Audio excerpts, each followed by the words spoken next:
And we are live. Hey, Concrete. Hey girl. What's going on, honey?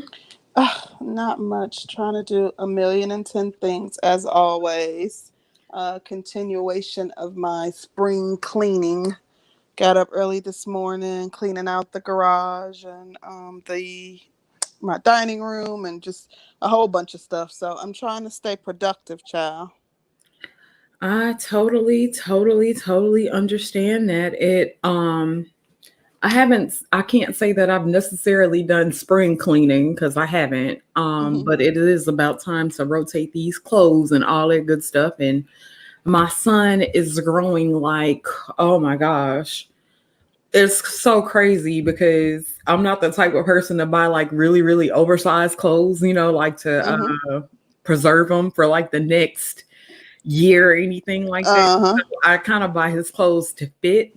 Hmm. And I'm so regretting that because he's having these growth spurts on me. And it's like he's 8, but he's in a size, I would want to say he was in a size 8, but he's in like a size 10. And the Hmm. 10s are like becoming too short. So it's like shit. Yeah, it's like every season having to buy new stuff, child. Yes. And so I'm really considering like buying his shit over because I'm like, bro, you kind of Like the caught me size off too big. girl, he kind of caught me off guard. Like he came back from spring break tall. I'm like, bro, what is up? So it's like he don't do nothing but drain my damn pocket. I know how that is, child. I truly do. Yeah. So what else has been going on, honey? How you surviving in the house? It has not been too bad. I literally, I do not know why, but was finding a reason to go to the grocery store like every day. So I told my fiance, I said, we are not going out because every time I go out, like I'll drag him. I'll be like, come with me, and we'll ride together and just go out to the store. But I'm like, I made a list because I said I am not going out for like 4 days, and because I would have been ordering through Instacart and stuff, but it's so backed up that you got to wait like 4 days. And I have plenty of food in the refrigerator, but it'll be like something, maybe a meal that I have a taste for, and I need one thing. Then I go to the grocery store and grab some other stuff, and just yeah, I'm like, I'm not doing that. That's like continuing to expose myself. So I'm like, I'm not going back out for 4 days. But That's my goal. doesn't it put you in a position like okay, so we've kind of prepared, we've got all the water, the toilet paper, the frozen goods, the canned goods, um, pretty much everything that you need, right? But then you Mm-hmm. see there's stuff that's still open, like restaurants and stuff that's still open. And it's Mm-hmm. like yesterday, I wanted to kind of get out of the house just a smidget and go get me something to eat, just to get out of the house. And I'm like, this is crazy because I'm kind of putting me and my son at risk Yeah. to a certain degree. And so it's like, ooh. But then you have these options and shit of like shit that's open. And then you know how you still have options to do stuff. So when you have options to do stuff, it's like, well, we're pretty healthy. Yeah, and the thing is too, like my freezer is completely full, so like groceries completely stocked. But like I woke up this morning and I'm like, oh, I want to do like some turkey wings and rice for Sunday dinner, and then I'm like, no, because then that means I would have to go out. So I'm gonna find something that's in here, which I made a menu just like mentally, like okay, I'll cook this and this for dinner. So I got most of what I needed, but then I woke up wanting something else. So I'm like, no, I'm just gonna have to deal with what we have in the refrigerator because I'm not going out now. I'm going to go for a walk. There's a trail in the back of my house, a walking trail. So Hmm. I'll go for like a walk because it's not like populated like that. Right. And just like maybe around my neighborhood and stuff, or go sit on the deck. But I'm not going like out to stores. Right. Yeah, it is a trip to man because I'd be like, oh my gosh, we're stuck in the house, and then my son is Mm-hmm. like, well, can I go over such and such house? And I'm like, no. Well, can they come over here? And I'm like, hell no. And he's like, why not? I'm like, boy, it's the corona. Yeah, the struggle is real, and especially with kids, they're like not in school, so they're probably wanting to go outside and stuff, and it's like, no, you got to find something to do in the house, or it's hard to, for kids to try to stay occupied, and they want to go out and play with their friends. Yeah, and then he's been on like vacation, so it's been staying up late, pretty Mm, much just doing what he wants. And so I'm like, well, Monday, because they don't go back to school until the 17th of April.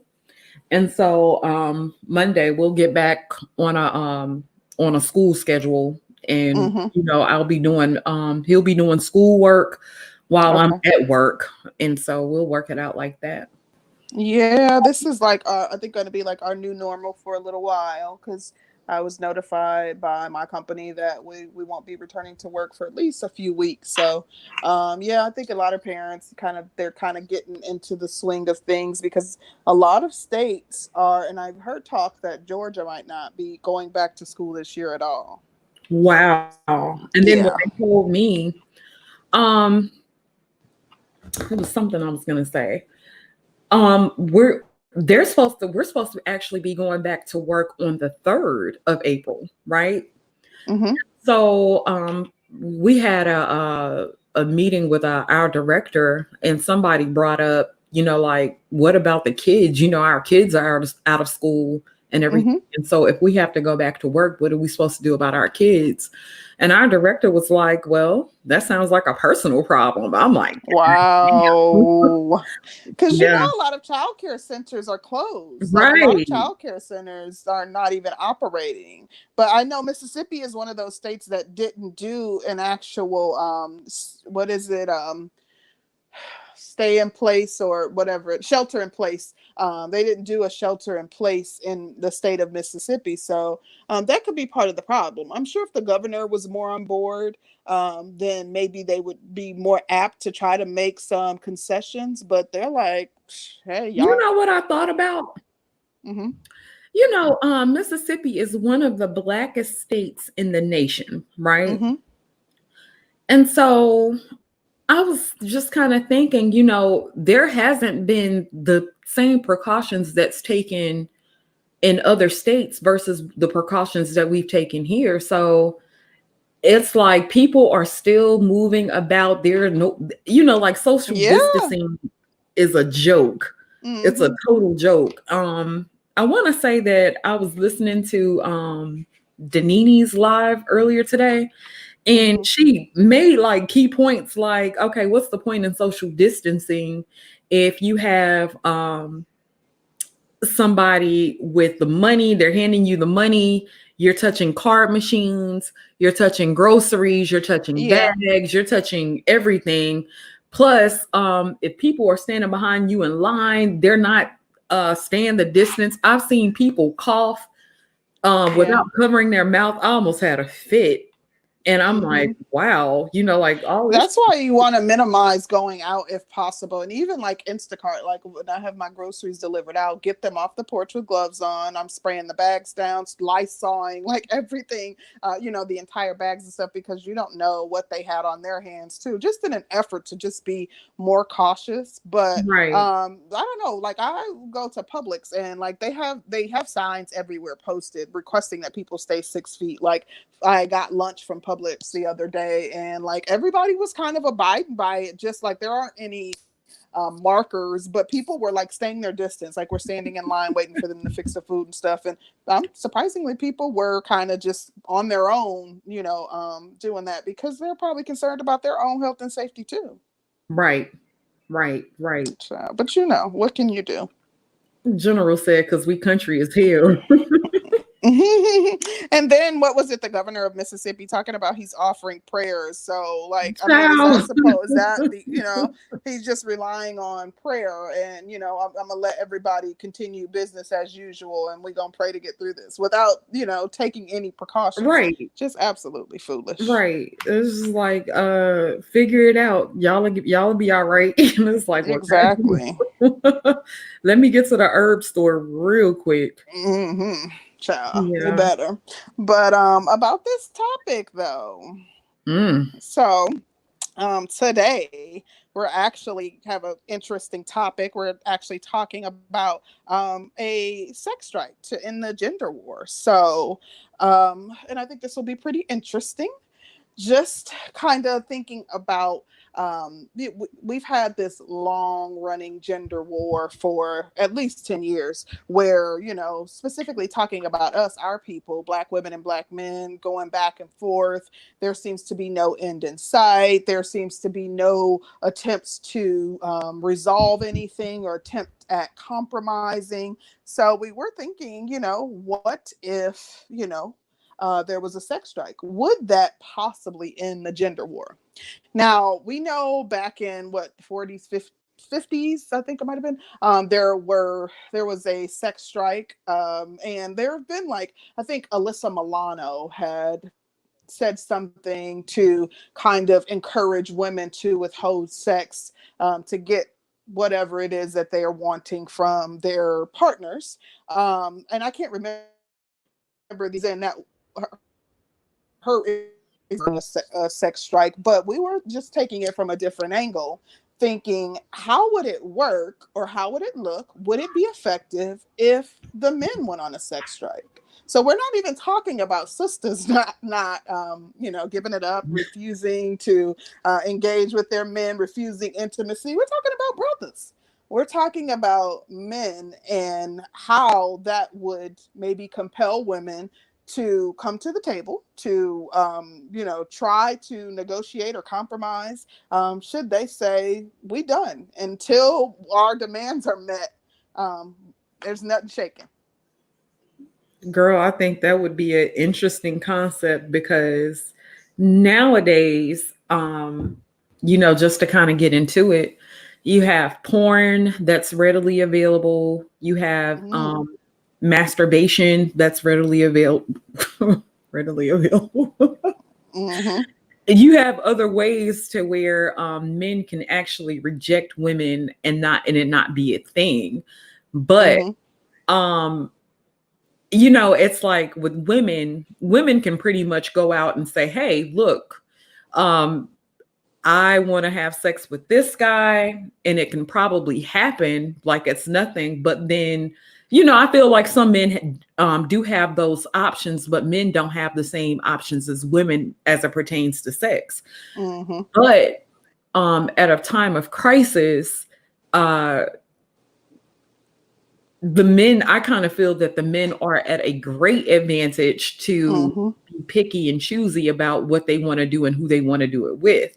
So, Mm-hmm. do you And you know what? You brought about a good, interesting point. You said that, women, there are a plethora of options regarding women taking the initiative to please themselves. Let's not front like there's not.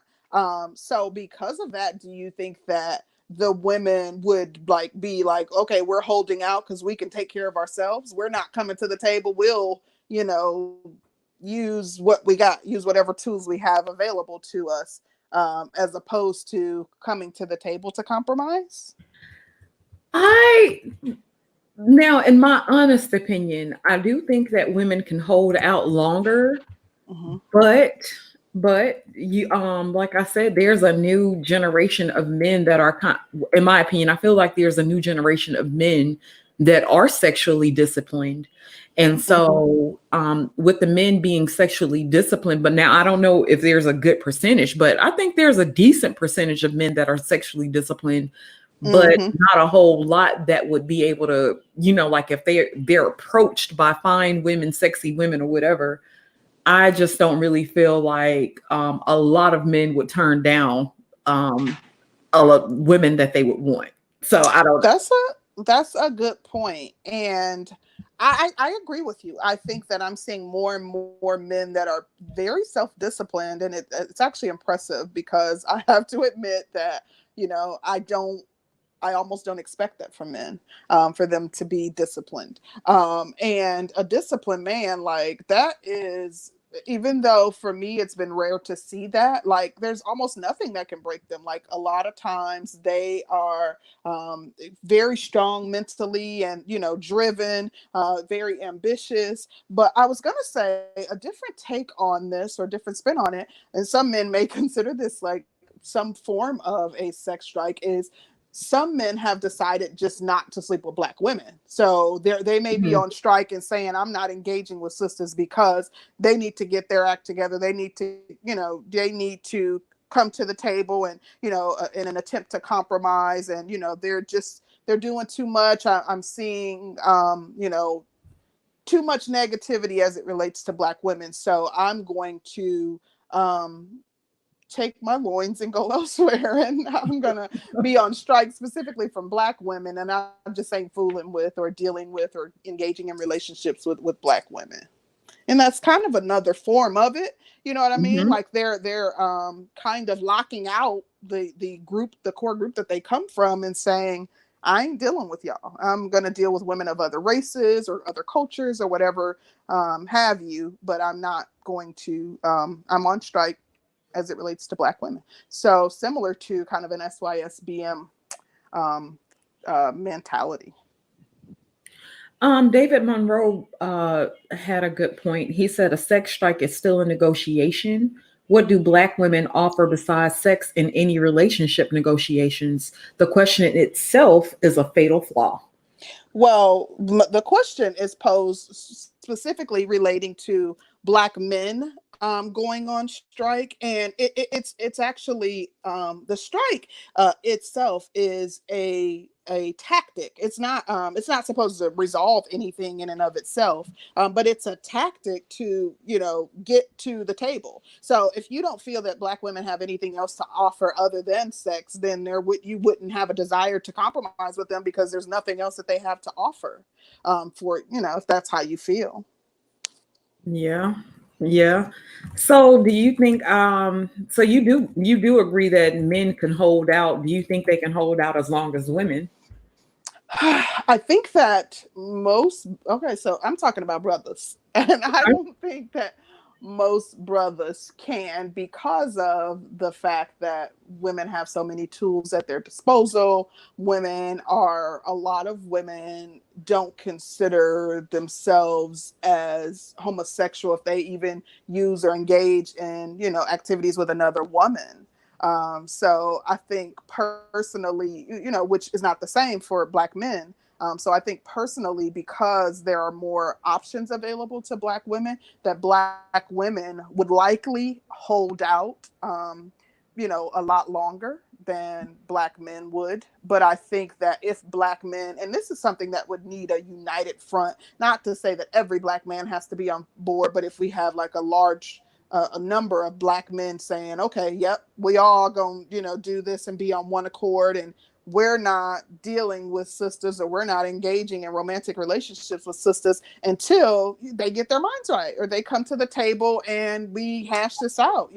We come to some, find some common ground on some of these things that we're fighting over. Yeah. So with Black men, okay, let me see how I can phrase this. Okay, do you think women are more apt to approach men with, especially with it being like a pandemic? Do you think women are more apt to approach men just for those purposes? And I'm listening. Hold on just a second. I got to steer my okay. I think that, yeah, I mean, I can see women just being direct enough to go after what they want, and especially in a pandemic where you can't move around like where we can't move around like we're used to moving around. So for women, maybe let's say let's say you're a young woman and you usually go to clubs, or you usually go out to lounges or what have you, and you're used to attracting a lot of male attention. Because those places are shut down in a lot of major cities, you're not able to move around like that. So I do think that a lot more women would just be direct and say, hey, I need my needs tended to, and, hitting up somebody in their little black book trying to, get their needs addressed. Think men would turn down these women in droves, or you think, because I think men sometimes will say one thing, and if the opportunity is presented in front of them, I think it will be a different story. But that's just me. I agree with that. But to me, to be completely honest, I think that the topic is something worth exploring, and I want to talk about it. But trying to be practical, I don't think that most men would just simply be able to refrain. But I would be, I think that it would be just as awesome if men were able to simply be more choosy and saying, okay, I'm only dealing with quality women, and I want to see evidence that you're quality. I'm not, trying to take you to bed immediately. So I'm going to be able to vet you to see if you meet my qualifications before I'm even willing to give myself to you. So even if men were just able to practice discipline enough to ensure that they're only entertaining and or willing to engage in romantic relationships with quality women would still be a win to me. You know what I was thinking about? So, we hear, and I think a lot of us have read the statistics that say Black men are more inapt to use condoms, right? Mm-hmm. And so I hear a lot of guys talk about that they are quicker to pull out condoms and women are quicker to dismiss it. You know what I'm saying? Like women are quicker to have raw sex versus men. And so it kind of made me think like if men are more apt to use condoms, being that they can have that type of discipline and being that they say the majority of our men use well, I don't know if it's the majority, but a large number of our men use condoms and stuff. So, it kind of makes me wonder, okay, if they're that disciplined on that side, do they have to have sex because never mind. Personally, I think, two things. I do know that there's a condom shortage during the coronavirus, so somebody's getting it in. Yes. Number one. Number two, I think that some women might be uncomfortable saying, hey, I want you to use protection, but you're actually putting your mortality and your fertility in the hands of another person if you're not willing to say, hey, this ain't happening without you using protection. But with men using protection, I think that they understand the risks associated with not using protection. However, I think that it's two different things. So I think that they're still meeting a basic need by engaging in sexual relations with women, like saying, being disciplined enough to ensure that you're using protection is completely different to me than being disciplined enough to just refrain, period, because you're still getting that need met. But you're making sure that, hey, I know that you're protecting yourself from the risk associated. Just kind of makes you wonder. It really does make you wonder, though. Absolutely. It's definitely something to think about. But like I said, I think that men, I often hear people say that women set the standard, and I won't disagree with that. But I think that if we continue to see men step outside of the mold that's been created for them and say, nope, this ain't working for me, I'm not doing XYZ, i.e., even dealing with women from my own culture because they're too screwed up, because they, for whatever reason, I think that women are going to find themselves in a place where there's a high number of our men who won't even entertain Black women. And if the desire is to continue dealing with Black men, that we'll find ourselves in a place where we have no choice but to try to negotiate, try to compromise, try to fix the issues that we have, or try to, come to some sort of resolution with our men. So let me ask you a question. If worst case scenario, men didn't refrain from sex and everybody just kept doing what they're doing, we keep doing what we're doing, do you think that would, how do you think that effect would be on society if men do go undisciplined? Because if and I going back to the point that we said before, I don't think men are just inapt to just turn down sex, especially if it's a woman that they want. Most won't turn it down. Mm-hmm. And I think that a lot of men would be lying if they're saying that a lot of them would. I kind of feel like a percentage of them would. I do believe that a Mm-hmm. percentage of them would, but I don't think it's the overwhelming majority. But do you think that, like, if men don't set a standard for the type of women that they want, especially as it pertains to Black women, what do you think will happen in the long run? I think that there will come a time where the Black community, quote unquote, will be a thing of the past. I think that Black women are fine with the status quo. Um, they're fine with this Black community and the state that it's in.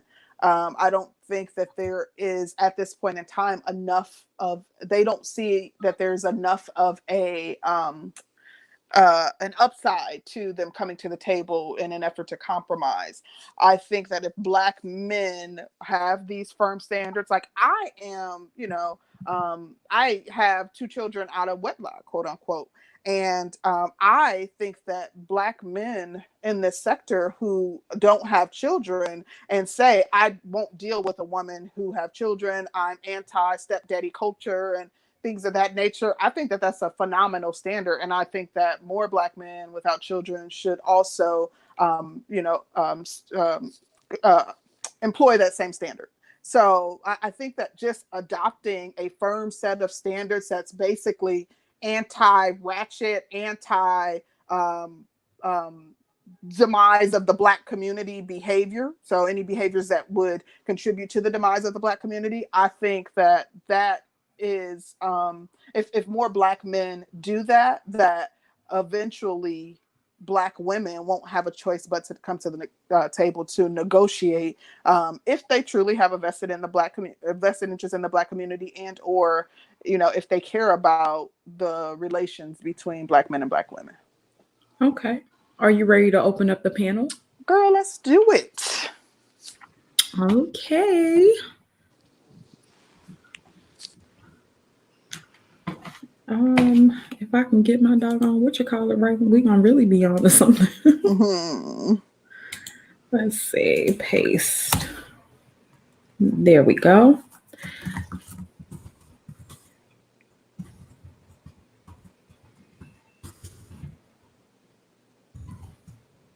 Hey to everybody in the chat too. I'm sorry, you guys know I'm not actually in on YouTube, but I can see the comments. So I saw a lot of you speaking, and I just wanted to say, hey, Black family, thank you guys for listening and engaging, and please feel free to hit the link and come on up and chop it up with us about this.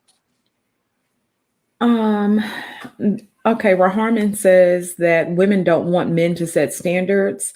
They will say you're not a real man if you're not willing to take care of somebody else's kids.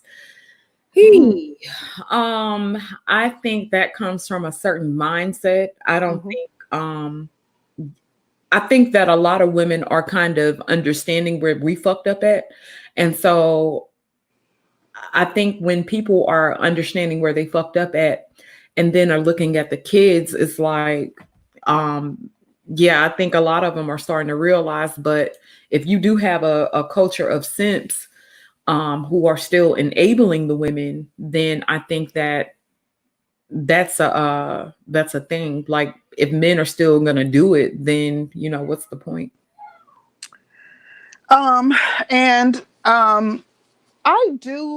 Listen, I am not oblivious to the mindset of these women, of my sisters. I've seen women do the same thing. I actually just recently went on a tangent on a post on social media where a guy, I think something was copied and pasted from Twitter, and a guy was saying basically that he was anti stepdaddy culture in so many words. He gave a scenario: the girl that he was interested in had a child out of wedlock, and he basically was like, I'm good.